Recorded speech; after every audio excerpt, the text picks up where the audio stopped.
कई कार्यक्रम कर रहे हैं जनता के बीच में। कैबिनेट मंत्री बनाना कि नहीं बनाना, कुछ तो मुख्यमंत्री पर छोड़ो। वो तो ये बात छोड़ने के लिए तैयार नहीं, सशर्त। अब हिसाब लगाया कि अगर एक एक, क्योंकि हमारे पास 5 विधायकों की कमी है, बल्कि 6 चाहिए 46 के लिए, अगर ये 6 इंडिपेंडेंट विधायक को मंत्री बनाने लग गए तो आधे मंत्री तो यही हो जाएंगे, फिर पार्टी क्या करेगी। उसके कारण से मजबूरन हमको क्या करना पड़ा, मजबूरन जेजेपी को साथ लेना पड़ा। क्यों, तो वो तो पार्टी के नाते कम से कम एक ही पार्टी है, एक ही से बात करनी पड़ेगी। या तो 10 है तो 10 से अलग अलग बात करनी पड़ेगी। तो एक आदमी भैया 10 आदमियों का बोझ कैसे सहन करेगा। तो केवल धर्मपाल के कारण से हमको ये मजबूरी स्टेप लेना पड़ा। मान लो ये उस समय आगे कहते हैं कि नहीं बिना शर्त समर्थन देंगे, शायद उसको हम ना जाते। जेजेपी वाले तो धन्यवाद करेंगे इसका। और उसके बाद ठीक है, हमने उनका समर्थन लिया, बाद में ये भी आ गए क्योंकि हाथ में सारी बातें निकल गई। अब क्या करें, तो सारों को समर्थन देना था, दे दिया। हमने सहायता करने की पूरी कोशिश की, लेकिन इस आदमी का जो व्यवहार है फिर भी लगातार दबाव का बना रहा, किसी प्रकार की समझ नहीं। हर दिन 4 नए ट्रांसफर। क्यों, जो अधिकारी से कुछ सेटिंग होती थी वो नहीं पूरी हुई तो ट्रांसफर कर दो, इस अधिकारी के नहीं होती इसके ट्रांसफर कर दो। घर के इनके दुनिया भर के विवाद, क्योंकि इनका एक बेटा एक्साइज घर के अंदर खूब इनका अंदर विवाद भी था। ये दुखी भी थे अपने परिवार की समस्याओं को लेकर। उन समस्याओं के बारे में कहूंगा नहीं, मैं व्यक्तिगत मामले हैं। लेकिन फिर पुत्र मोह में इतने फंसे हुए थे, हो सकता लोकल लेवल पर आप जानते हो लोगों को धमकियां। तो जो चीजें उस समय थी, हो सकता है इनको विधायक चुनने से पहले नाम हो, आज सबको पता लग गई है। आज तो मैं उसके बाद गोंदर गांव में पीछे हो गया, यानी वो लोग कितने पीड़ित थे। आप में से है गोंदर गांव को बैठा? मैं बैठा हूं जी, नहीं, उस दिन कितने लोग थे? यानी जिस गांव ने पूरा समर्थन को दिया, पूरे का पूरा गांव विरोध में आगे खड़ा हो गया कि हम बिल्कुल इसको नजदीक नहीं घुसने, गांव नहीं घुसने। गोंदर गांव बड़ा गांव है, कितने वोट है? 12,000 वोट एक गांव में। यानी उस एक गांव के समर्थन की बात कर रहा हूं। प्रदेश पूरे इस हल्के में तो सारे गांव में तो आपको पता ही है कि लोगों को ध्यान में आ गया कि व्यक्ति कैसा है। और फिर अगली बात, लगे हुए थे साथ, 4 साल 9 महीने साथ रहे। आखिर में जब 3 में रह गए तो पलटी मारने में देर नहीं लगा। जब इन्होंने पलटी मारी तो शायद कांग्रेस को लगा कि अब तो हवा एक तरफ चल पड़ेगी, जल पड़ेगी। हमने भी आखिर से कच्चे खिलड़े तो हम भी नहीं। उसके तुरंत बाद 4 दिन में हमने जो किया वो बात वहीं रुक गई, रुकी ना। ये रिमोट कंट्रोल है। मनमोहन सिंह जी की सरकार मनमोहन सिंह ने नहीं चलाई। कैसे चलती थी? रिमोट से चलती। भारतीय जनता पार्टी की सरकार को छोड़ करके शेष सब दलों ने सरकार बनाते समय झूठी वायदे किए। आज सब एक एक करके पलट रहे हैं, चाहे पंजाब हो, चाहे हिमाचल हो, चाहे बंगाल हो, चाहे आपका कर्नाटक हो, तेलंगाना हो। और इन्होंने जब पिछले 5 साल पहले, 6 साल पहले सरकारें बनाई थी, चाहे वो छत्तीसगढ़ में बनाई थी या फिर राजस्थान में बनाई थी, किसी घोषणा को पूरा नहीं था। आज जो बिजली के बिल माफ करने की बात करते थे हिमाचल के अंदर, जी सर, जो लगातार आप कई कार्यक्रम कर रहे हैं, जनता के बीच में जा रहे हैं और कई तरह की, देखिए क्योंकि करनाल लोकसभा मेरा अपना लोकसभा क्षेत्र है और यहाँ एक राउंड मेरा सभी 9 विधानसभा में होना है। अभी तक मैं जैसे आज नीलोखेड़ी का ये कार्यक्रम हुआ है, इससे पहले घरोंडा में, इससे पहले करनाल में, पानीपत में, ऐसे कुछ कार्यक्रम हो गए हैं। शेष बचे कार्यक्रम अगले 3-4 दिनों के अंदर हर एक विधानसभा में जाकर के आखिर चुनाव प्रचार के दिनों में हर एक की अपनी अपनी भूमिका होती है।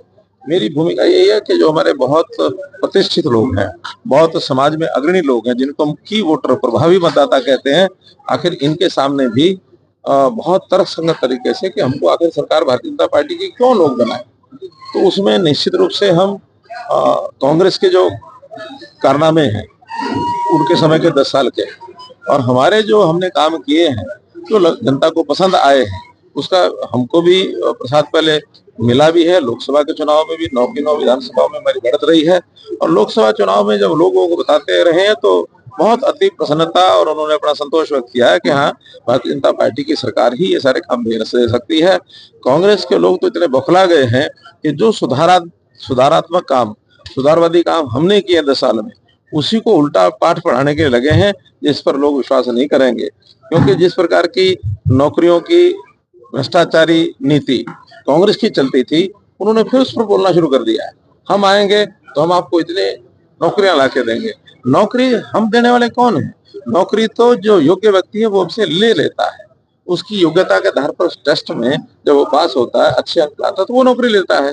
और हमारी नीति यह है कि जो आए, योग्य व्यक्ति आए, जो व्यक्ति आता है वो कम से कम 35 साल तक जनता की सेवा करता है। शेर गोगी का एक बयान आया कि पहले हम अपने रिश्तेदारों को लगाएंगे, अपना घर भरेंगे। वही बात मैं कह रहा हूं और वही बात मैं आपके माध्यम से जनता को बताने की अपील भी करता हूं कि जिस प्रकार का अभी तो जैसे मैंने बताया कि कुछ हुआ ही नहीं है, अभी से बंदरबाट शुरू हो गई है नौकरियों की।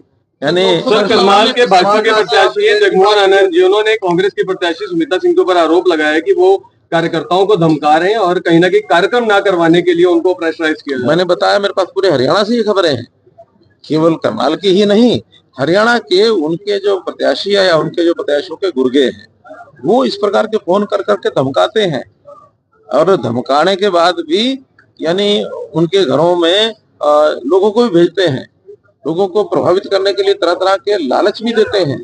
तो ऐसी विषयों से जनता भी जागरूक रहे, हम भी जागरूक रहेंगे और आप लोग भी ऐसे विषयों को जरूर उजागर करें, ऐसा मेरा निवेदन। केजरीवाल लगातार दौरे कर रहे हैं, हरियाणा में है, कल भी रोड शो किया, परसों भी किया। किसी भी पॉलिटिकल पार्टी के नेता को करने ही चाहिए दौरे, लोकतंत्र है। हम लोकतंत्र में किसी को मना नहीं करते हैं कि दौरे ना करें, ये जनता के ऊपर निर्भर करता है कि जनता ने सबकी बात सुन करके अपना निर्णय क्या देना है। बात वो भी कह रहे हैं, बात हम भी कह रहे हैं, जनता, आप जनता को बता रहे हैं, जनता उसमें से तुलना करेगी, तुलना करने के बाद किसको देगी किसको नहीं देगी वोट, ये उनकी मर्जी है। लेकिन इसलिए कह रहा हूं कि जो केजरीवाल का अब इतिहास बन चुका है, ये लोग भूले नहीं। भ्रष्टाचार के कारण से ही वो इतने दिनों तक जेल के यानी शिक्षों में बंद रहे, केस उनके ऊपर चल रहे हैं। और तो ये है, जेल के अंदर रहते हुए उन्होंने इस्तीफा नहीं दिया, जेल से बाहर आते ही इस्तीफा दे दिया। क्वेश्चन मार्क है ये कि आखिर बाहर आने के बाद उनको कोई को तो भय लगा ही है ना, इसलिए ये भयभीत होकर बीजेपी सर्वे के आधार पर देखा गया।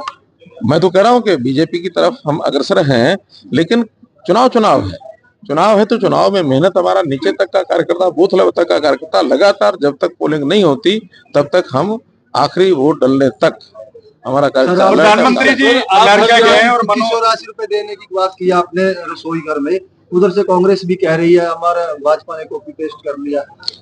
साथ में एक शब्द और भी कहा उन्होंने कि भाजपा ने जनता को धोखा दिया। एक तरफ तो वो कॉपी पेस्ट की बात करते हैं, फिर दूसरी तरफ हमारे उसको धोखा कहते हैं। तो इसका मतलब ये सिद्ध तो उन्होंने कर दिया कि सबसे पहले उन्होंने धोखा दिया, तभी तो आरोप लगाएंगे हमारे ऊपर, और कॉपी पेस्ट की बात भी हम करेंगे। लेकिन कुछ मुद्दे ऐसे होते हैं जो लगातार ये चलते हैं, कुछ समाज की आवश्यकता। बिना पर्ची के जॉब दी गई है, जो कहे वो डीसी रेट की नौकरियां दी गई है। नहीं, 1,45,000 पक्की नौकरियां दी हैं, 25,000 इस भर्ती रोको गैंग ने रुकवा दी हैं। अगर वो नहीं रुकवाते तो ये भी 25,000 नौकरियां और पक्की हो जाती, 1,70,000, जबकि उनके 10 साल के समय में 80,000 नौकरियां मिली। डबल से ज्यादा हम नौकरियां दे रहे हैं और आगे भी हमने अगले पंचवर्षीय योजना में 2 लाख पक्की नौकरी देने की बात की। हर एक स्पीच में आप कुमारी शैलजा की बात कर रहे हैं, लोग जानना चाह रहे हैं, पूछ रहे हैं कि कुमारी शैलजा कब भाजपा ज्वाइन कर रही है। देखिए, ये तो शैलजा से पूछना पड़ेगा, मैं नहीं बता सकता, लेकिन उनके जिस प्रकार से व्यवहार की बातें सुनी हैं, कांग्रेस ने जैसा उन पर व्यवहार किया है, कोई भी जो यानी खुददार व्यक्ति होगा, जो सम्मान अपना रखता होगा, वो जरूर सोचेगा कि मुझे मेरा अगला स्टेप क्या होना चाहिए। जनता से क्या करके कह रहे हैं कि अपना घर संभाल लें, पहले अपना घर संभाल लें बीजेपी वाले। हमारा घर संभला हुआ है। वो समस्या तो यह है कि उनके घर में से हमारे घर में जो लोग आ रहे हैं, अब उनको भी संभाल रहे हैं, उनको भी सम्मानजनक दायित्व देकर विधानसभा की जनता से अपील जनता से यही है कि लोकतंत्र में दो विषय ध्यान में रखने होते हैं। पहले तो लोकतंत्र की जीत, लोकतंत्र जीत होती है, ज्यादा से ज्यादा वोटिंग होनी चाहिए। दूसरी अपील, क्योंकि भाजपा का मैं नेता हूं, तो भारतीय जनता पार्टी की जीत कराएं, ये मैं अपने वोटर्स को हरियाणा में पत्रकारों के लिए क्या ताकि हम तीसरी बार सरकार करें। पत्रकारों से तो हम बहुत अपील भी करते हैं और पत्रकारों से साझेदारी हमारी है, हम और पत्रकार अलग नहीं।